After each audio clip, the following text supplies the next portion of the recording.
네, 반갑습니다. 투자의 맥을 정확히 짚어드리는 맥정 코치입니다. 자, 우리의 에코프로 오늘은 결국은 마이너스 지금 6%대 하락이 진행이 되고 있습니다. 자, 사실 제가 지난번부터 계속해서 이 조정세를 좀 우려를 했던 건데 계속해서 이 하락에 대한 조정이 보인다고 했죠. 근데 오늘 또 이렇게 막상 파란불이 깊게 들어오는 걸 보니까 제 예측이 맞았다는 사실보다는 이 지금 이 화면 너머에서 속이 타들어가실 우리 주주님들 걱정이 좀 앞섭니다. 자, 설마 더 빠지겠어 하고 믿고 기다려졌을 텐데 오늘 좀 이 하락을 보면서 가슴이 답답할 거라 생각이 듭니다. 그래서 제가 어제도 그랬지만 주말까지 반납을 해가면서 이 에코프로에 대한 이 과열을 좀 이야기를 했고 좀 미리 경고를 해드렸던 거죠. 그 이유 다른 거 없죠. 여러분들의 이 피 같은 돈, 이 소중한 계좌에 제가 이 조금이나마 좀 도움이 되는 이야기를 해드리고 싶었던 겁니다. 자, 지금 제가 이제 우려했던 상황이 현실이 됐지만 이제 여기서 우리가 또 포기하기엔 이르죠. 왜? 바로 그 반등에 대한 시나리오도 제가 말씀을 드렸으니까요. 그래서 이 에코프로 지금에 대한 조정 이제 어디까지 좀 하락폭에 열려 있을지 그리고 다시 어디에서 우리에게 이 기회를 주는 맥점이 어디인지 오늘 시간에 자세하게 분석해 드리도록 하겠습니다. 자, 본격적인 설명에 앞서서 오늘 영상의 시청료도 아래에 좋아요 하나면 충분합니다. 아래 엄지척 버튼 지금 바로 한 번씩 꾹 눌러주시고 다 같이 힘내자는 의미에서 이렇게 힘내자라고 댓글도 한 번씩 부탁드릴게요. 자, 차트 보면서 바로 설명 시작합니다. 자, 일단 이 15만 원 선이 상당히 에코프로에게는 좀 중요했던 가격입니다. 이제 여기를 지켜줬으면 좀 더 빠르게 치고 올라가는 건데 지금은 일단 충격파가 더 진행이 되는 그 시나리오로 흘러가고 있는 거죠. 결국 제 생각에는 이 저점을 깨는 그 파동이 한 번 더 나와줘야지만 에코프로도 비로소 이 바닥을 찍고 돌릴 수 있다고 보고 있습니다. 자, 물론 이거는 이 단기적 조정에 대한 이야기인 거고 제가 보는 이 에코프로에 대한 큰 방향성은 변한 건 없어요. 에코프로가 현 시대에 얼마나 중요한 역할을 하고 있는지 그리고 ESS에 대한 중요성 역시 앞으로 점점 더 커질 겁니다. 여러분도 잘 아시잖아요. 중요성은 이 본질적인 가치가 훼손이 된 건 아니다. 지금은 그저 더 큰 파동을 만들기 위한 하나의 이 고통스러운 좀 과정이라고 보셔야 되는 겁니다. 주식이라는 거는 항상 그렇습니다. 오르기만은 할 수 없어요. 우리가 지난번 이 조정에서도 잘 견뎌왔죠. 그렇기 때문에 그 뒤에 오는 이 달콤한 상승을 맛을 봤던 거고 이때도 마찬가지로 우리가 잘 견뎌왔기 때문에 이 큰 상승을 맛을 보면서 우리가 수익도 챙길 수 있었던 겁니다. 자, 그런데 지금은 이게 그때보다 변동성이 확실히 더 큽니다. 시장에 대한 이 악재까지 지금 겹치다 보니까 여러분들이 그 느끼시는 이 두려움도 지금 2배, 3배 더 크실 거예요. 하지만 기억하셔야 된다는 거죠. 그 두려움을 이겨낼수록 그 뒤에 항상은 더 멋진 이 상승이 기다리고 있다는 사실을요. 자, 그럼 이 반등에 대한 이야기를 하려면 지금 발생되는 이 조정에 대한 이야기를 좀 풀어봐야겠죠. 이 조정이 어디서 대체 마무리가 될지 그 지점을 우리가 정확하게 예측을 할 수가 있어야 합니다. 그래야 이 지난 시장에서 보셨듯이 이 투메디에 나오는 이 반등 타이밍 있잖아요. 그죠? 투메디에 나오는 이 반등 타이밍을 우리가 잡아낼 수 있는 겁니다. 자, 일단 저는 지금 이 시장에 대한 조정이 여기서 끝이 아니라고 보고 있습니다. 왜냐?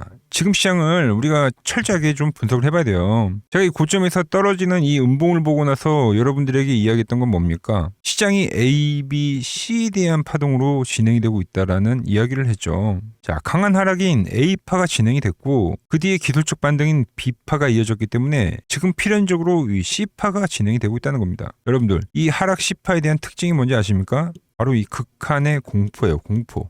그럼 지금 같은 구간에서 어떤 공포가 터져야 될까요? 그렇죠. 바로 이 직전 저점을 깨는 것만큼 투자자들을 미치게 만드는 공포는 없죠. 시장이 일단 그 방향으로 흘러갈 거라고 보고 있습니다. 자, 여기서 아니 코치님, 시장이 얼마나 강했는데 너무 비관적인 거 아니십니까? 라고 물으실 수도 있습니다만 자, 잘 들으세요. 원래 이 하락의 B파 있죠? B파. 그러니까 하락 뒤에 나오는 반등파. 이 B파에 대한 특징이 뭐냐면 사람을 헷갈리게 할 정도로 이 강한 반등이 나온다는 거예요. 강한 반등. 이게 전형적인 페이크 반등이라는 거죠. 이게 조정인지 상승인지 감도 못 잡게 하려고 아주 강하게 쏴버리거든요. 이번 반등 파동에서도 이 삼성전자와 하이닉스가 워낙 세게 치고 올라오니까 이게 상승 추세의 시작이구나 하고 속으신 분들 정말 많으실 겁니다. 왜냐? 사실 저조차도 생각보다 센데라는 생각이 들 정도였으니까요. 하지만 그게 바로 함정이다. 그래서 제가 이 시장에 대한 전제 조건을 딱 짚어드렸던 겁니다. 직전 고점을 돌파를 하지는 못한다고요. 왜? 냉정하게 생각해보세요. 지금 이 시장 전쟁이 발생하고 있고 악재만 드글드글하는데 이 고가를 돌파할 만한 호재가 있습니까? 없잖아요. 시장이라는 거는 이 기대감을 먹고 사는 생물인데 그게 없다는 거예요. 온통 악재 투성이다. 잘 나와봤자 박스권이라는 이야기를 했던 거죠. 이런 직전에 대한 시장 파동을 이야기를 하면서요. 제가 이 과거의 시장 형태를 예를 들면서 말씀드렸던 거예요. 바로 이거잖아요. 고점을 치질 못했다. 다시 한번 이 하락이라는 게 발생했다는 거죠. 그죠? 이때도 ABC니까. 똑같이 발생하는 건데 변동성이 더욱 크다. 그리고 나서 이제 결국 시가부터 이탈이 나오면서 현재 매도가 점점 거대해지고 있는 거죠. 자, 여기서 제가 한 가지 더 강조했던 게 뭡니까? 바로 수급이죠. 수급. 개인들이 너무 상방 포지션에 쏠려 있다. 반대로 이 외인과 기관은 뭐라고요? 하방을 보고 있다고. 자, 결국 개인들의 이 반대 방향에서 하지만 이 돈을 번다라는 거는 이건 역사가 증명해준 진리입니다. 그런데 이번에도 그 공식이 소름 돋게 똑같이 나왔다는 거예요. 그럼 시장은 그리고 에코프로는 결국은 이 확장형 패턴으로 진행이 되고 있는 겁니다. 좀 정리를 해볼게요. 시장은 ABC파에 대한 조정, 에코프로는 확장형. 그럼 이 판의 키는 결국 누가 쥐고 있는 겁니까? 바로 이 다음 파동에 대한 모습이 어떻게 진행이 되느냐, 이게 중요하다는 겁니다. 제가 이 결론을 말씀을 드리기 위해서 지금까지 앞선 흐름들을 쭉 짚어드린 거예요. 자, 그럼 지금부터 정말 중요한 이야기 들어갑니다. 집중해 주시고요. 아직 이 좋아요 안 누르신 분들은 이건 진짜 고급 정보니까 지금 바로 한 번씩 꼭 눌러주시고 설명 이어가겠습니다. 여러분, 하락 C파가 끝난 뒤에는 가장 큰 특징이 뭔지 아십니까? 바로 급반등입니다. 급반등. 즉 지금 우리를 괴롭히고 있는 이 전쟁의 이 공포의 끝자락에서 어느 순간 이제 극적 타결 소식이 들려오는 그런 시나리오겠죠. 실제로 최근 뉴스를 보면 어떻습니까? 전쟁은 계속되고 있지만 수면 아래에선 이걸 어떻게 지금 마무리를 할지 이야기가 오가고 있다는 소식이 들려오기도 하죠. 이게 바로 극적 타결에 대한 가능성을 보여주는 어떤 강력한 하나의 시그널이다. 에코프로에 대한 확장형도 마찬가지입니다. 이 패턴의 끝자락에선 특징이 바로 강력한 반등이에요. 자, 이제 시나리오가 머릿속에 좀 그려지시나요? 결국 우리가 겪고 있는 이 리스크도 지나고 나면 결국 이게 뭐다? 지나가는 악재다. 하지만 제가 왜 이렇게 입이 닳도록 강조를 하냐면 그 과정이 너무나도 고통스럽기 때문입니다. 그 하락에 대한 파도 속에서 수많은 이탈자들이 생기고 이 피 같은 돈을 잃는 이 손실자들이 생기기 때문이죠. 그래서 제가 강조를 하는 건 이 사건이 터지고 나서 이 뒷북을 치는 게 아니잖아요. 그죠? 일요일 날에 다 경고를 미리 다 해드렸고 이 전쟁이 나오는 이 19만 원에서도 미리 다 이 경고를 다 해드리고요. 미리 이 대비에 대한 이야기를 계속 해드리는 겁니다.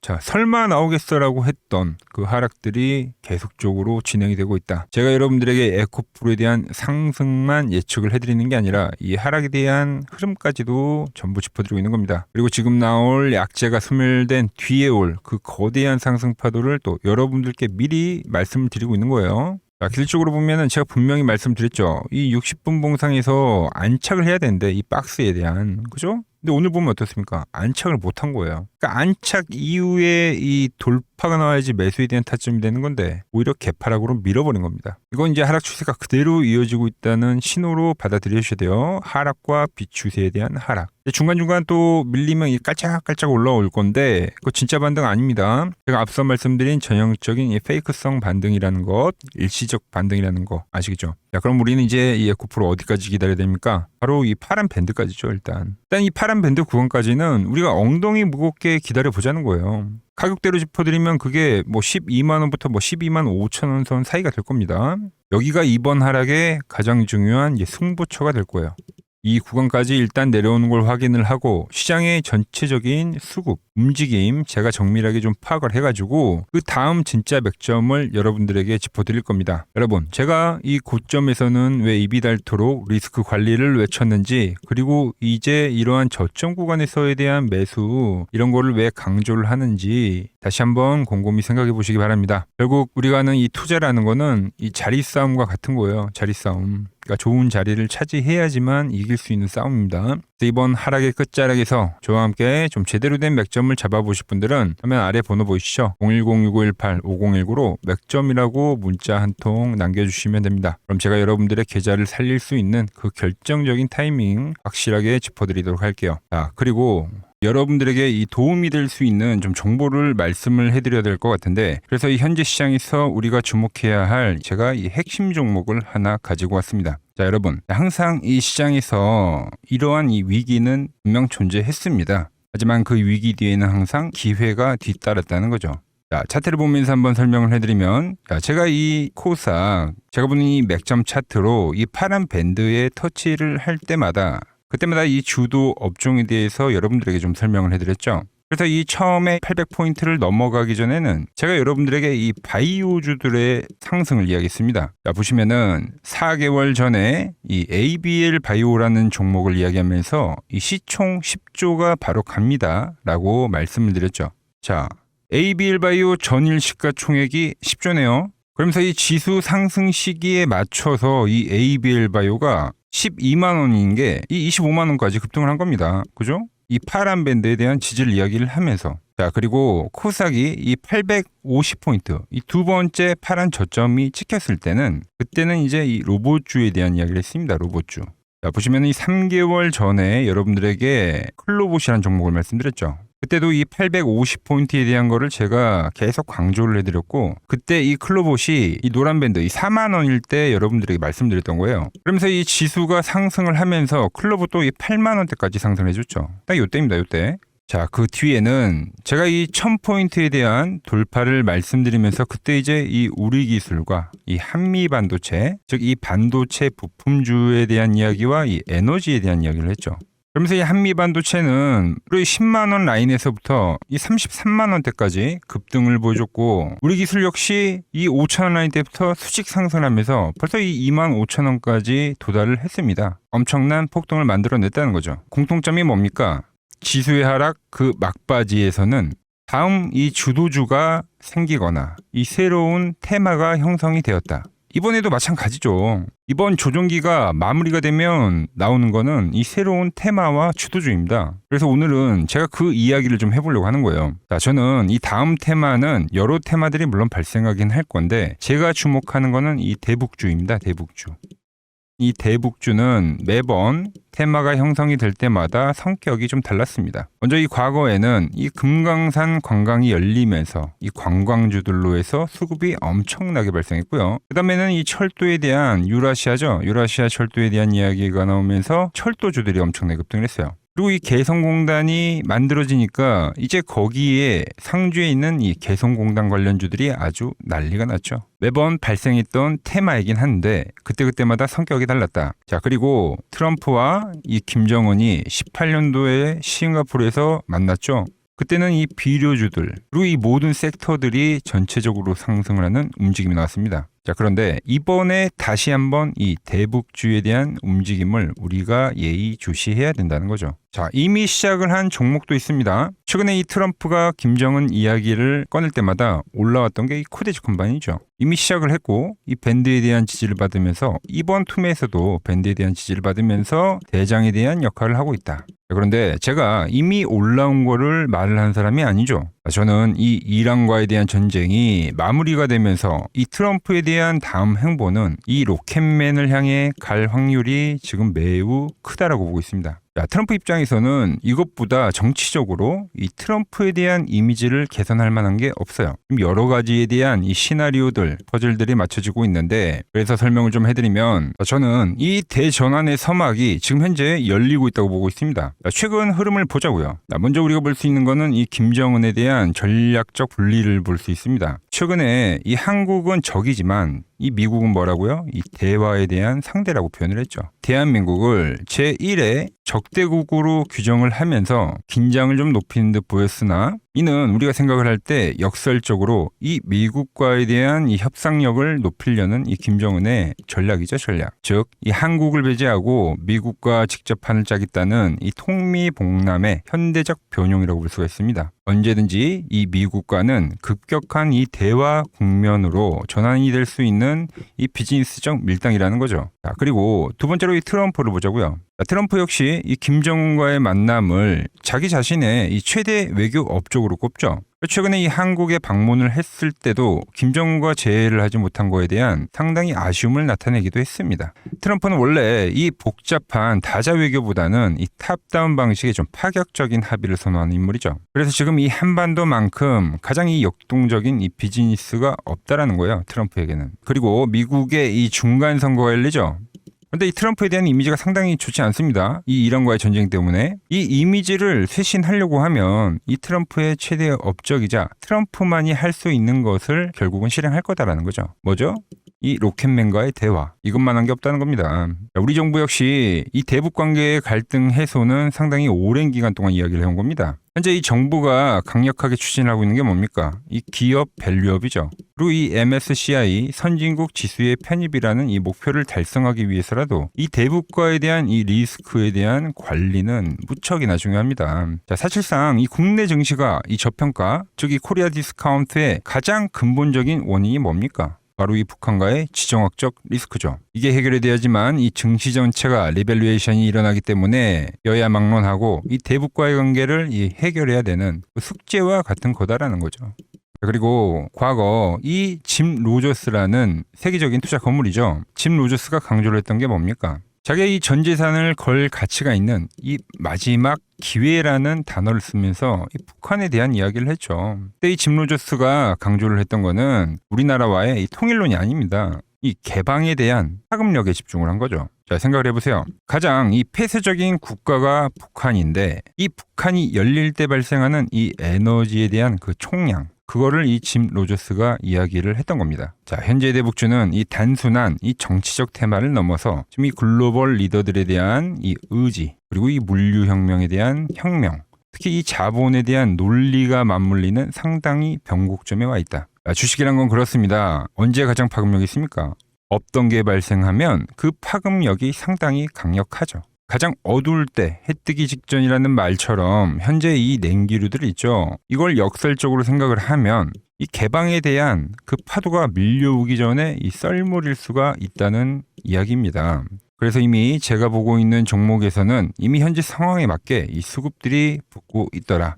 그런데 제 영상을 꾸준히 봐오셨던 분들은 아시겠지만 제가 이 주말에 이 히든 종목으로 말씀을 드렸던 종목들 상당히 많이 있죠. 자, 엑시콘 밴드에 왔을 때 말씀드렸던 게 벌써 이 34,000원까지 상승을 해줬고요. 그리고 이 증권주에 대한 상승을 이야기하면서 삼성증권 역시 7만원대에서부터 이 12만원까지 일찍 상승을 해줬죠. 거기에 이 전력에 대한 이야기를 하면서 이 일진전기 역시 최근에 계속적으로 우상향을 해주고 있고, 그리고 이 전쟁에 대한 이야기를 하면서 홍보석유까지도 엄청난 지금 폭등세를 보여줬습니다. 현재 보면 그 모든 그 시나리오들이 맞아떨어지면서 시세를 보여줬다는 거죠. 자, 그런데 최근에 이제 제가 이 페노샹과 이 대한해운, 해운주에 대한 이야기도 좀 해드렸어요. 대한해운은 단기간에 이 50%가 상승을 해줬고 페노션 역시 30%가 넘게 상승을 해줬습니다. 그런데 이제 너무 많은 분들에게 제가 이 오픈을 해버리다 보니까 지금 현재와 같이 이렇게 수급이 꼬이더라는 거죠. 아니, 제가 이 좋은 마음에서 공유를 해드리고 있는 건데 벌써 이 악성 매물들이 생기고 있다는 거예요.